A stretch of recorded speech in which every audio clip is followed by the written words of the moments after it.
Hello and welcome to our Getting Out of Tabletop video for this month. Today we're going to talk a little bit about color theory.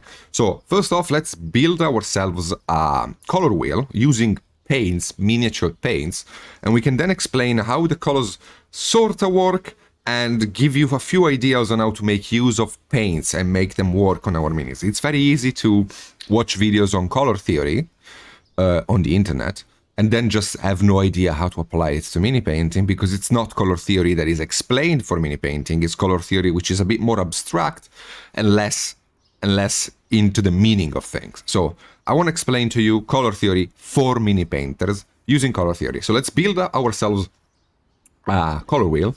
I'm gonna be starting by getting myself a few pure colors. We got a yellow. We got a blue.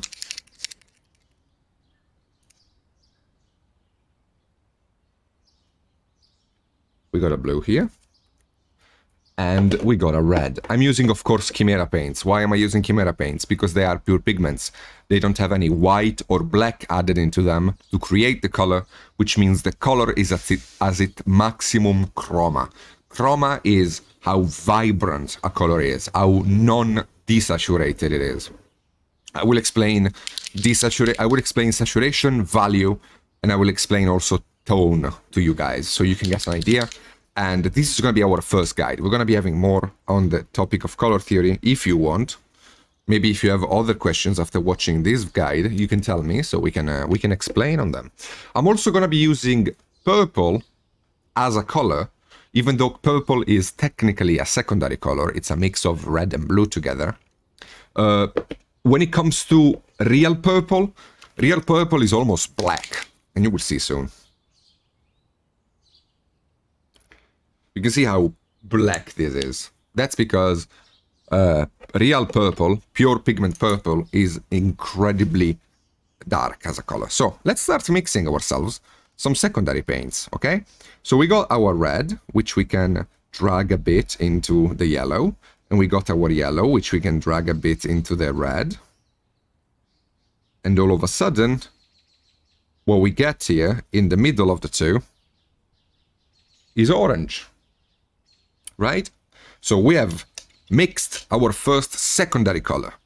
The mix of red and yellow does orange. What about blue and yellow? What do they do? Blue and yellow gives us green.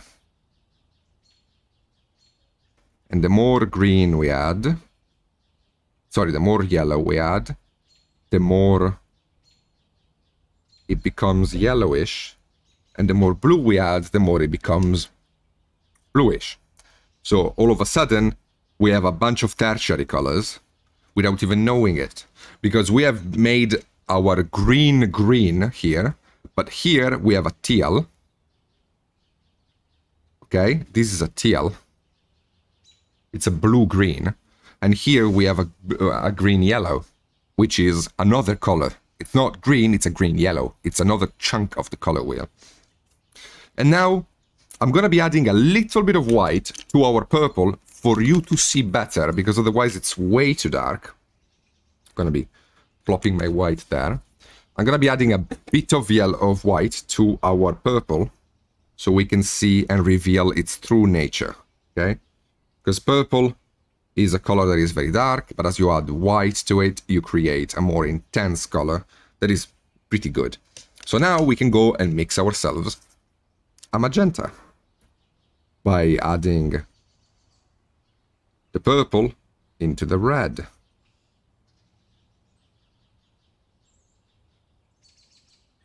And this is looking very dark, so let me add a bit more white to it for you to see. There we get ourselves a magenta. And of course, a more reddish magenta and a more bluish magenta. So we're creating other tertiaries as well. And then lastly, we can have our purple and blue together.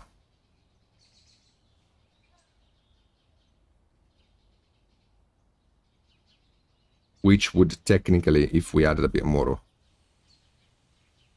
white, get another mix. And this is our color wheel, right? Now, blue, of course, doesn't really go through pure black, pure blue. It kind of lightens up a bit. So we have different kind of blues. We have a more turquoise blue and a more blue. But that's the gist of it. So we have built our color wheel. How can we use this in mini painting? First off, I've already shown it a couple of times, but if you get a color and you add white to it, you are making it brighter. But you're not just making it brighter, you're also desaturating. Why are we desaturating though, as we add white? I thought that desaturation only meant when I add black to a color. No, it doesn't. Desaturation, or saturation, is a color is saturated depending on how far it is from gray. So the farther possible from gray is the pure color, which is why we're using Chimera here. Pure color, no white or black added to it, because white plus black equals gray. So either we add black, or we add white, or we add both, we are desaturating. So as you make a color brighter, you are desaturating it. And as you make it darker, you're also desaturating it. And if you add gray, you're also desaturating it. This is important because sometimes when we work on our minis, we tend to add a lot of white to highlight, and then it looks washed out because we have our nice middle color there, and then just a lot of white added to it, and then it looks like it's bleached out, and it doesn't look very natural. That's because what you want to do, really, when you highlight a color, is not just add white, but it's add yellow. You want to add, in the case of purple, it doesn't work as well. It's the only color that is very difficult to manage when it comes to yellow. But let me try a blue. Or a red. Let's try red, because it's the color that more people have issues with it. So if I have a red and I add just white to it, I get a pink, right? But if I add a bit of yellow, I get an orangier red, which looks brighter than red, and it also gives me a nice transition color to go into the light. Why are we adding yellow and not blue or anything?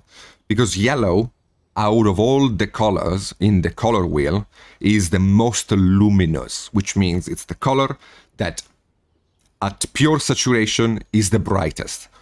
I don't know if you can notice it, but yellow currently is our brightest color on the palette, and purple is our darkest. Let me see if I can show you really quickly by removing color from the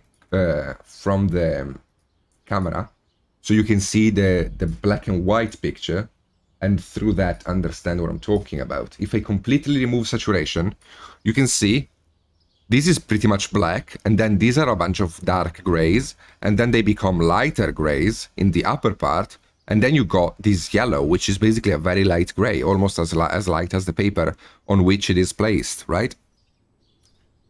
That's the cool thing about yellow. It's a color that is so useful, and it's important to start thinking about it. If you have watched my painting guides on any of the model I paint, I tend to add the sunny skin tone, ice yellow, like colors like that to highlight my paints. I don't just go white.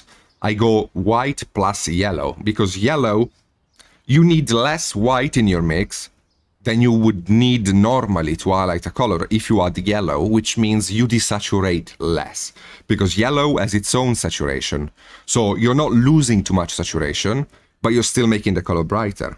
For example, if I have this blue here, and I add the white, just white, I get a pastel blue, right? But if I instead I add white, and then I add a bit of yellow, I get a more greenish blue. In this case, I don't have enough blue in the mix to actually make it work. But we get a more interesting color here, right? This is a more realistic color than this one is. This one is a very baby blue kind of color, which is very difficult to justify in a composition. This one has more of an element of realism to it because it's a tertiary color. We use tertiary colors in mini painting. We very rarely use primary colors or secondary colors. We do use them as a middle tone sometimes, but our lights and shadows very rarely are secondary or primary colors. They are tertiaries, which is mixes of random, not really random, but like mixes of colors into each other to create interesting changes. Like, for example, this tertiary blue, which is a blue-yellow, right? So it goes through green, but it never reaches green because it doesn't have enough yellow added to it to become a green, but it has enough yellow added to it to become a different kind of blue, and then with the addition of white, we can create a more bright color that is also more interesting to look at. So that's a very interesting thing to think about whenever you're mixing your colors. Now, if you want to create a color scheme for your paint jobs, I suggest getting one of these. This is a very cheap color wheel, but it does explain a few things about how color schemes work. For example, if you can see here, you have you can turn the dial to select a color in the top, and basically that color you choose will give you the various complementary and split complementary and triad bibbidi-babbidi colors that you can use. For example, let's say I have a ultramarine. Well, for this ultramarine, I want to do, I don't know, a triadic contrast. So I'm going to be using red and yellow. Funnily enough, if you go and look at an ultramarine color scheme, normally is a triadic color scheme. Ultramarines will use blue as a main color, a bit of red, and then yellow in their golds. If you go look at a GW box art, that's the colors they tend to use. Why? Because it works. It's a rule of color theory which makes stuff work together. If I want to use a green, I'm going to be using orange and violet to create interesting colors. So maybe I'm going to have, I don't know, a magician in a green robe, and then he's going to be having, I don't know, some sort of brown beard maybe. And then violet can be the color of the shadows I place on the model. It doesn't have to be a detail. It can be just one of the colors integrated into the paint job. Maybe violet can work as a shadow color. So we can shade everything with a bit of violet, and we get our triadic contrast anyway, right? That's very important to think about. And there are many kinds of contrast. Green and red are complementary. Green and orange and violet are split complementary. One interesting thing to think about is that complementary colors shade each other, which means that you don't always have to add black to your colors. It's actually suggested you don't do that, because if you add the complementary color, you get basically a black. If I add purple to yellow, I'm gonna get a dark color, which is very interesting to use as a shadow, more than just adding black to yellow. If we add orange to blue, we get a very, very dark color, which we can use to shade. That's important to think about, again, when working with pure colors. If I were to use Vallejo or stuff like that, it would be harder for me to explain color theory, because again, those colors have white and black added to it, sometimes even other colors, so it's not just a pure yellow, it's a yellow plus something else. So color theory is a bit more weak in those kind of paint jobs. That's why I suggest buying Chimera or inks or heavy body paints which have pure pigments in them, so you can really get into the grit of things and modify your colors as however you want. Tone, which is a word that we use wrongly in mini painting, because they're like, oh, that's a nice tone of ron. No, it's not a nice tone. That's not true. Tone is when you add gray to a color. So you get a green tone by adding gray to green. You get a blue tone by adding gray to blue. So think about it. And shade, what we call shade, is actually a shadow color. So a shade of blue, it's not a kind of blue. This is not a shade of blue, okay? This is a hue of blue. A shade of blue is a darker blue, a very much darker blue. In our composition, the darkest blue is the shade, right? It's our shadow color. So these are all interesting topics to start thinking about, and then we can eventually move on to more interesting things like how to use color theory in a bit more of a relevant way. I do explain it already somewhat in all of my videos by showing what colors I use and explaining why. But I think this could be interesting to have like as a guide, so you don't have to think or you don't have to watch all the videos. You can just have this guide here to explain color theory to you, so it's also easier for you to see other guides I've done and understand more my process behind it. But I hope this has helped you, because it's important to understand that you don't always have to shade out in black. You can add the opposite color on the color wheel to create a shadow color, which is usually more vibrant, more interesting to look at, more beautiful. Also, you don't always just white to your colors. you add white plus yellow, except when working on purples, because yellow is the opposite of purple, so it doesn't really highlight. It turns into more of a... In the case of purple, you add red. Wait, you don't add yellow, you add red. Because you're going warmer, you're going towards the lighter color, okay?